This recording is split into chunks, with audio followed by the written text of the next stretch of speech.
Je sais pas si c'était là-dedans. C'est incroyable. Salut la famille, c'est l'héritier. Bienvenue dans ma kitchen. J'espère que vous allez bien. J'espère que vous avez faim. Après le Mafé, après le Yassa, où on était du côté du Mali, du Sénégal, etc., on va traverser l'Atlantique, un peu comme à l'époque de la traite négrière, parce que ça a un lien. Et on va se retrouver en Louisiane. C'est là où arrivaient la plupart des esclaves.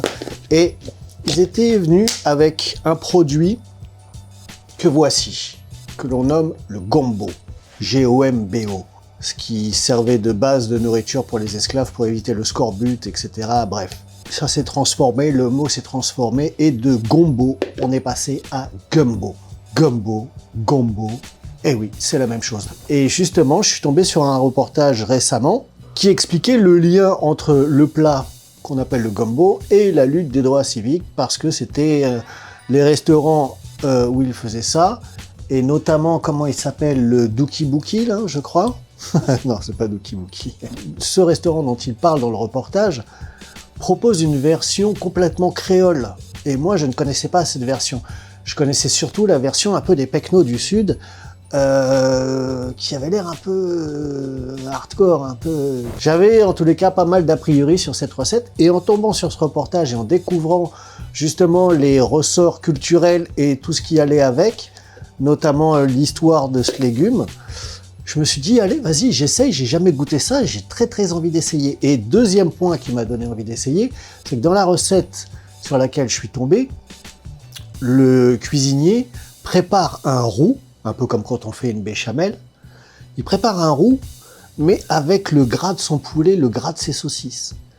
Et ça m'a donné tellement envie qu'il fallait absolument que j'essaye ça. Donc aujourd'hui, la famille, je vous présente pour la première fois un gumbo.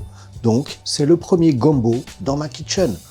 Pas plus de blabla, tout de suite la liste des ingrédients et on se revoit après pour voir si j'ai réussi.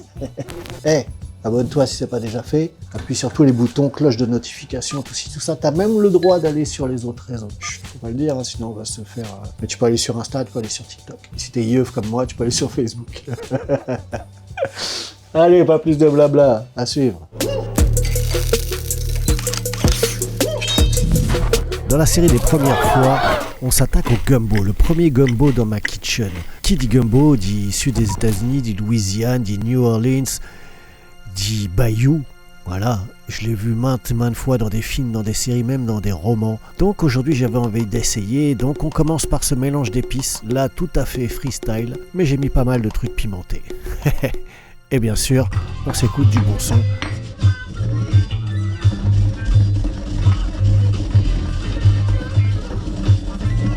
Rest in peace, dédicace, Roy Ayers. Et le piment, les épices, c'est comme tout, il faut goûter. Là c'est pas mal, mais il me manque un petit truc. Alors j'ai décidé de rajouter un petit peu de poivre de Timut, de piment de Cayenne et de l'ail frit. Ça c'est une nouveauté, je l'avais jamais fait, c'est trop bien. J'ai mixé ça, écrasé ça, pilé ça très très fort. Et ensuite on découpe tous nos ingrédients, sans oublier notre fameux gombo. Oui, normalement il faut du céleri, mais là j'en avais pas. Donc j'ai pris de la cébette, 2 oignons et cette magnifique huile et cet ail rôti, il faudra qu'on en parle un jour. Après on attaque la cuisson de notre poulet, pré-cuisson j'ai envie de dire, côté peau. Et là j'ai commis une erreur, normalement j'aurais dû mettre de l'huile pour l'attaquer. Mais j'ai voulu faire le mec qui travaille juste avec le gras, mais ça n'a pas suffi. Donc je vous conseille de rajouter une petite dose d'huile végétale avant de commencer votre poulet. Donc moi j'ai rajouté un peu de mon huile et ensuite j'ai fait cuire mes saucisses. Ça me fait quand même une bonne dose de gras au fond. Je gratte pour décoller un peu les sucres. Et on s'attaque à notre roux, parce que oui, c'est exactement ça qu'ils font. Ils font un roux avec le gras. C'est ça qui m'a branché, c'est de faire le roux avec le gras du poulet mélangé à celui des saucisses. Bref. N'étant pas sûr de moi, j'ai pas été extrêmement courageux sur la couleur et je l'ai vraiment laissé très très peu. J'avais peur qu'il brûle en fait, vu que mes sucres avaient un peu accroché au fond. Donc je me suis arrêté là, mais normalement il faut aller beaucoup plus loin. La prochaine fois, je ferai un effort. Là c'était le premier.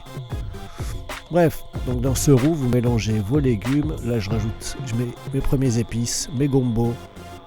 Déjà, ça commence à sentir super bon. Je rajoute 2-3 gousses d'ail confites. Et je déglace avec mon bouillon de poulet. Je remets mon poulet et je couvre avec de l'eau. Je vais couvrir plusieurs fois parce que franchement, mon roux, j'étais pas sûr, j'ai fait un peu au pif. J'avais pas envie que ce soit trop gélatineux avec les combos. Donc je rajoute de l'eau, je goûte, je rajoute de l'eau, je goûte.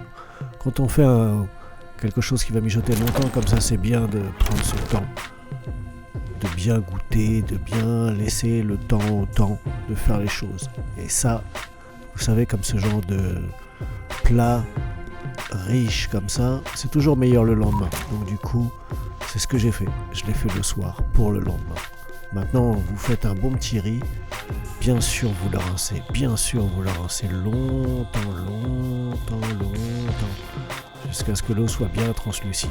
Après, un petit filet d'huile. Là, en l'occurrence, c'est de l'huile de sésame. Un peu de sel. Et ensuite, vous mettez 1,5 fois le volume d'eau. Si vous n'êtes pas bon en maths, vous mettez à peu près l'équivalent d'une phalange d'eau supplémentaire par rapport au riz. Vu que ça a mijoté toute la nuit, maintenant, il n'y a plus qu'à servir ces magnifiques plats avec un petit bol de riz. Il faut que ça baigne un peu dans cette espèce de soupe. Oh, c'est magnifique. Vous connaissez mon kiff pour le piment, donc je rajoute un petit peu. Avec ma fameuse sauce Bélec. Voilà, mon premier combo. Franchement, ça a l'air incroyable. Ouh, franchement, j'ai pas envie ça. Et c'est mignon ça. Ok la famille, j'espère que cette petite recette vous a plu. J'espère que ça va vous motiver à faire ce genre de magnifiques choses. Vous voyez, je n'ai même pas besoin de couteau. Hein. Un petit peu de gombo, saucisse, un petit peu plus de piment. Waouh! Pour moi, c'est une première et c'est pas une dernière. Parce que c'est bon. Le job a été fait, la famille. Ça là, je n'ai jamais fait ça et je l'aurais même jamais fait comme ça en fait. Je peux pas me retenir. Mon petit mélange d'épices, pareil en mode freestyle, mais le résultat, il est incroyable. Piment de Cayenne et l'ail frit là que je mixe, franchement. Deuxième truc aussi, j'ai pas mal hésité, mais j'ai réussi à me contenir, je n'ai pas mis de tomates. C'est très rare que je ne mette pas de tomates. Là, il n'y a pas de tomates. Bref, en ce moment, je fais des recettes qui changent de mon quotidien. Encore une fois, en voyage. Hein. Et c'est ça que j'aime dans ma kitchen, c'est voyager.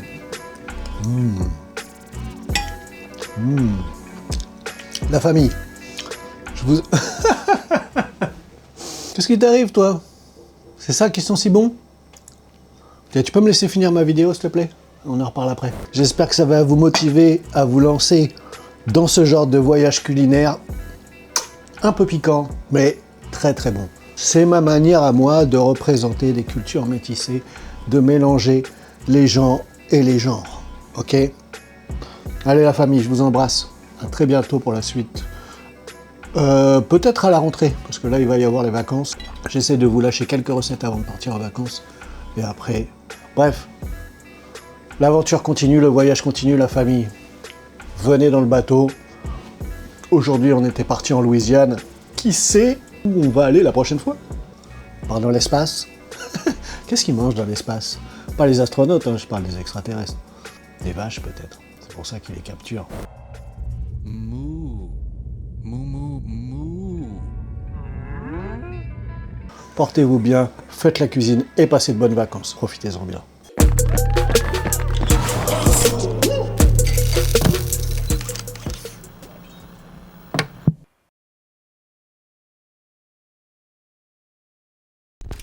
Il y a très peu de gens qui voient ces vidéos, et notamment qui les voient en entier. Donc si tu es resté jusqu'à la fin, là, franchement, tu mérites un petit bonus. Tu mérites un petit cadeau même. Je ne sais pas ce que ça pourrait être. La sauce Bélec, j'en ai déjà offert un petit peu. Dites-moi en commentaire ce que vous aimeriez que je vous propose comme cadeau. Hein ?